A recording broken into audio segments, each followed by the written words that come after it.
looks like more young Taiwanese are turning to near-expired food items sold at steep discounts as a way to cope with the island's soaring cost of living. Well, it's become a popular topic on social media, with netizens sharing tips and experience of buying these discounted goods. Well, CNA's Victoria Jen has more. Bill Lin works as a substitute teacher at a high school in New Taipei City. Like many young Taiwanese, navigating the soaring cost of living has become a daily struggle for the 30-year-old. 那因为我是有印象，以前就是大学时期，大概我一个月花费就是大概是到4000块。对，那现在的话就是可能那个吃饭费用就已经到了就是7000多，所以会觉得那个费用上已经增加了1倍。It's about 4 p.m. Bill has just finished work. He is making a regular stop at this convenience store, where he visits 5 times a week to buy his dinner. He's in time to pick up some bargains. Every day across 3 periods, the store puts near-expiry food items on sale with steep discounts. They have become very popular with young Taiwanese seeking to cope with the rising cost of living. 主要是像以前就是便利商店的饭团，就是大概都是25块、20块。现在则是发现到就是饭团的价钱已经可以就是高到就是50、60块。对，这会又觉得说，这样子一颗饭团，然后相比于以前，可是可以买一个便当的价钱。On social media, netizens had a tongue-in-cheek name for these promotion periods, calling them 乞丐时光 or beggar hour.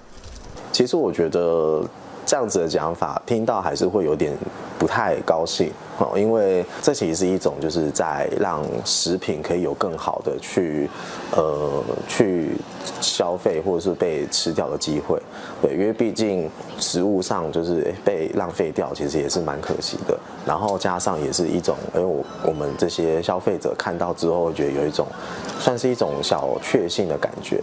可能看到有折扣的商品，然后稍微估算一下，觉得这个价钱就是好像有感觉回到就是以前的物价的感觉，所以就会更有意愿去购买。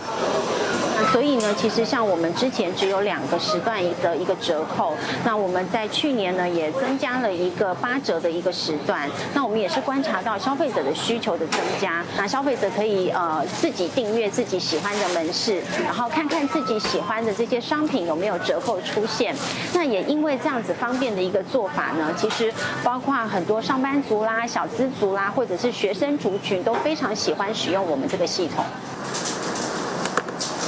Buying these discounted items allows Bill to cap his food expenses at just about $7 a day.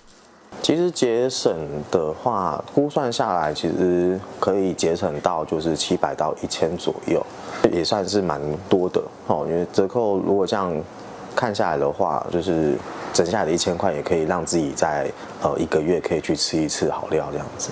也慢慢的会开始倾向于就是说可能去找一些就是真的比较不会去变动价钱的那些店。Bill works as a part-time tuition teacher on his off days. His income fluctuates. On average, he takes home about $1,500 a month. With that money, he has to support his mother, pay rent and other expenses. He saves about 1/5 of his income every month. His dream is to eventually own a place of his own. 我觉得目前的收入来讲，就是存下来的钱，其实买房那些可能性还不大。我也期望说，就是在这5到10年之内，我的工作可以在就是提高更高的那个水平。那我在这段期间，我也会开始就是希望说能够尽量先存到一笔就是可以买房的头期款。Taiwan is one of the least affordable housing markets in the world. 以现在的状况，其实要买到房子，可能如果维持这个状况不变的话，那应该也要20-30年以上的时间。对，我会认为一定会花很久的时间这样子。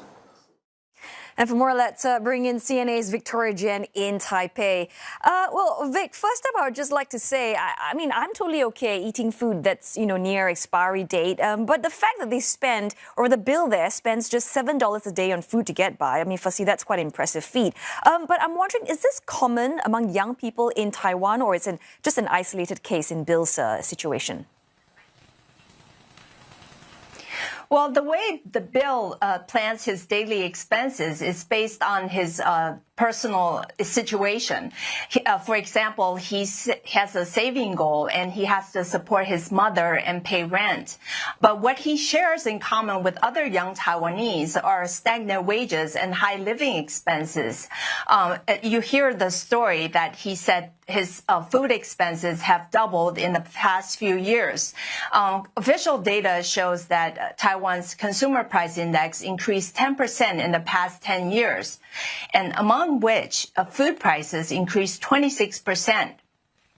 But salary, on the other hand, is not moving up as quickly.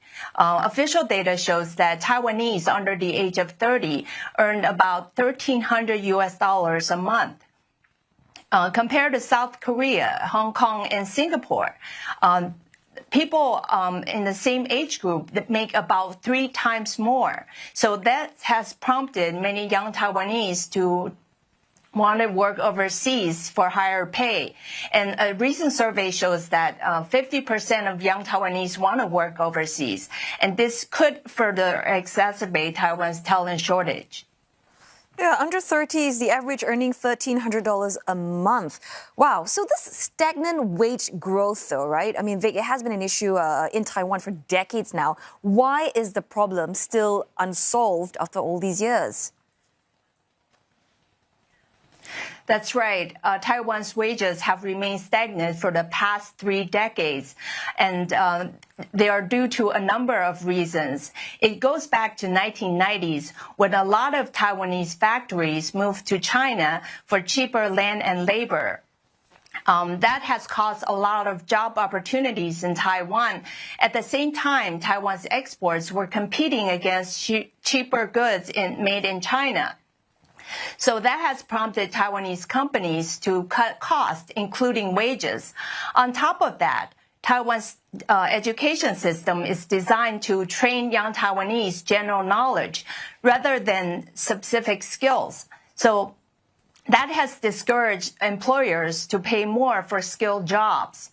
And not to mention that Taiwan's service industry accounts for more than 60% of the total employment.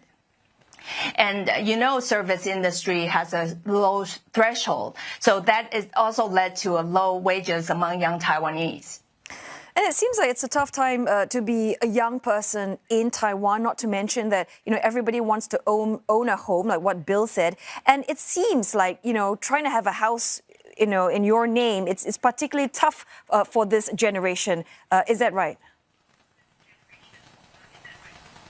That's right. Taiwan's property price to income ratio has exceeded 10 times last year. That's a historic high. And basically what that means is a family would have to spend zero money for at least 10 years in order for them to save enough money to buy a home. And so in the situation, it's actually worse in Taipei, which is 15 times.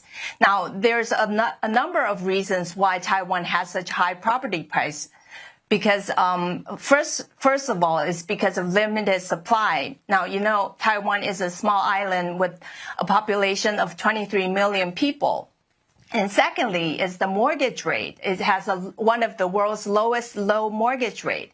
And that's because many Taiwanese like to save. So banks are forced to lower interest rate in order to attract lenders. And finally, is the low taxes. Taiwan's properties are taxed not by their actual market value, but rather at only 10% of their market value. And so that encourages speculation. And that has prompted the government to launch a series of measures to stifle the speculation.